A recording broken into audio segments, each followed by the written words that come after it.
नमस्कार, महाराष्ट्र टॉप 10 में आपका स्वागत है। आप सभी को स्वतंत्रता की शुभकामनाएं। आइए देखते हैं महाराष्ट्र की वो खबरें जो इस हफ्ते सुर्खियों में रही। और आज शुरुआत एक ऐसी कहानी से जो महाराष्ट्र में हो रहे बड़े बदलाव की तस्वीर दिखाती है। बात गढ़चिरौली की। एक वक्त था जब गढ़चिरौली का नाम आते ही दूर दराज के इलाके और नक्सल हिंसा की तस्वीर सामने आती थी, लेकिन अब गढ़चिरौली की पहचान बदल रही है। मुख्यमंत्री और गढ़चिरौली के गार्जियन मिनिस्टर देवेंद्र फडणवीस के नेतृत्व में यहां सुरक्षा के साथ साथ विकास पर भी जोर दिया जा रहा है। पुलिस और केंद्रीय सुरक्षा बलों की कोशिशों से गढ़चिरौली में सुरक्षा व्यवस्था मजबूत हुई है और इसी के साथ विकास ने भी रफ्तार पकड़ी है। नए पुलिस सहायता केंद्र बनाए गए हैं। वहीं पुलिस दादालोरा खिड़की पहल आदिवासी और दूर दराज के इलाकों में रहने वाले लोगों को सरकारी योजनाओं और सुविधाओं से जोड़ रही है। गढ़चिरौली में इंफ्रास्ट्रक्चर और कनेक्टिविटी को भी नई रफ्तार मिली है। सड़क, पुल और मोबाइल टावर जैसे प्रोजेक्ट से आवागमन और संपर्क बेहतर हुआ है। रेल नेटवर्क का विस्तार किया जा रहा है और नए सड़क कॉरिडोर तैयार किए जा रहे हैं। करीब 86 किलोमीटर लंबा नवेगांव मोए कोंसरी सुरजागढ़ कॉरिडोर खनिजों के परिवहन को आसान बनाएगा और समृद्धि महामार्ग तक पहुंच भी बेहतर करेगा। इसके साथ ही गढ़चिरौली में ग्रीनफील्ड एयरपोर्ट की भी योजना है।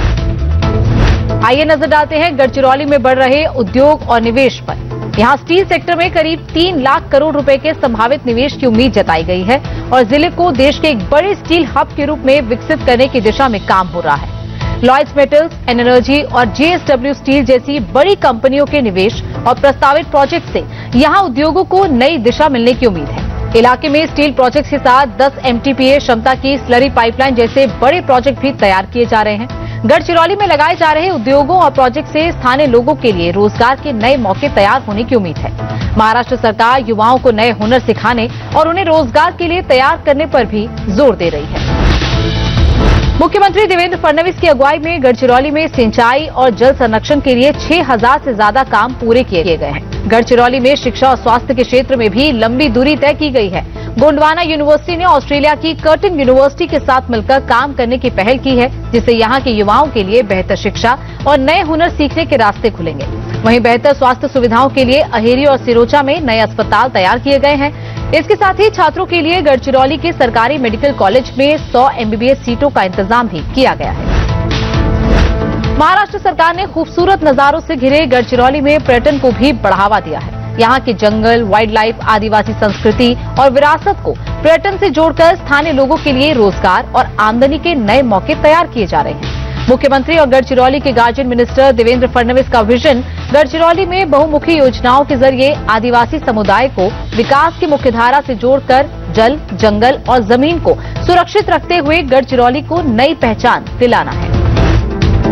महाराष्ट्र में किसान कर्जमाफी योजना का लाभ मिलना शुरू हो गया है। पुण्यश्लोक अहिल्या देवी होलकर किसान कर्जमाफी योजना के पहले चरण में 6,22,000 किसानों के लोन अकाउंट्स में 5,028 करोड़ रुपए सीधे जमा किए गए। मुख्यमंत्री देवेंद्र फडणवीस ने कहा कि हर पात्र किसान को योजना का फायदा मिलेगा। सरकार ने बैंकों को इन किसानों को खरीफ फसल के लिए नया कर्ज तुरंत देने के निर्देश भी दिए हैं।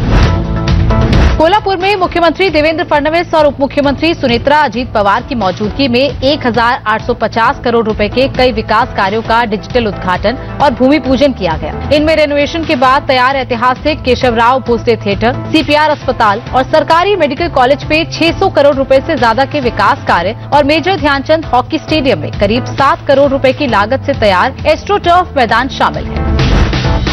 नागपुर में दिव्यांग लोगों की मदद के लिए 3 दिन का खास कैंप लगाया गया। मुख्यमंत्री देवेंद्र फडणवीस की मौजूदगी में दिव्यांगों को जयपुर फुट और दूसरे जरूरी डिवाइसेस मुफ्त दिए गए। मुख्यमंत्री ने कहा कि इससे दिव्यांग लोगों को आत्मनिर्भर बनने में मदद मिलेगी।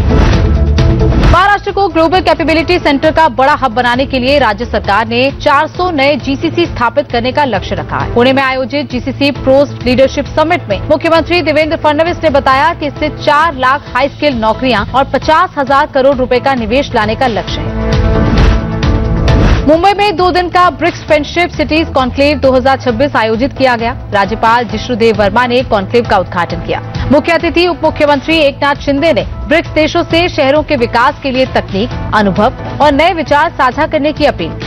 उन्होंने कहा कि महाराष्ट्र के शहर आर्थिक विकास के ग्रोथ इंजन है। महाराष्ट्र टॉप 10 में इतना ही। हम फिर लौटेंगे महाराष्ट्र की नई खबरों के साथ।